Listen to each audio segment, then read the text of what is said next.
Yes, hi there. These comments are for, I'm going to use the first letter of your username on my VoxyPop side, E. And you just did, it looks like, Independent Speaking Practice Test 4. And in this one it says, if you were to move to another city, which city would you choose and why? Alright, let's take a look at your results. So these are the results for the practice test that you just did.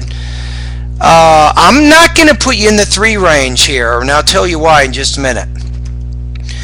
Okay, with delivery, you do have some problems with your pronunciation, and sometimes it requires listener effort on my part to understand what you're saying. In terms of grammar use, let's go back to delivery though. Another time you had a word stress problem with the word creativity versus creative. Creative is an adjective, creativity is the noun form of it. You know what though, it's good that you have knowledge of the different word forms, but you're just having trouble with the word stress. So you had some minor problems with your grammar in the speech, but I think the biggest problem is your topic development. I'm going to tell you the biggest thing that you probably don't want to do next time when you do one of my practice tests. Don't talk about so many big ideas.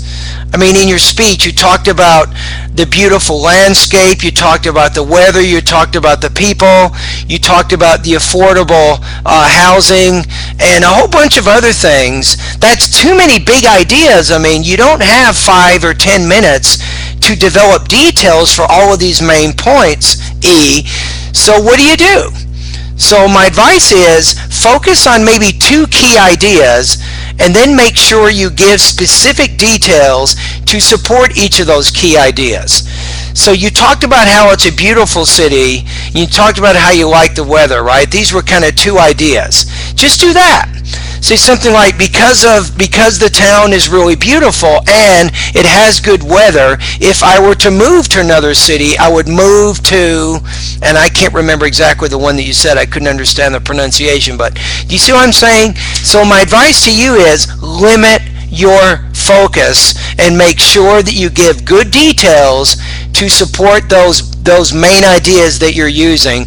So on this particular speech, really because of topic development, I'm going to give you 18 points out of 30, or 2.33 out of 4. You'll notice when you click on the link, there are some lessons that you can focus on to help you do a little bit better with this speaking task. If you take a look, vocabulary lesson 4, sometimes, I'm not saying exactly in your case, but sometimes when you express a lot of really basic ideas, you need better vocabulary. I would also recommend pronunciation lessons 26 through 40. Also, grammar lesson number 7, focus on writing exercises. Also focus on speaking lesson number 2.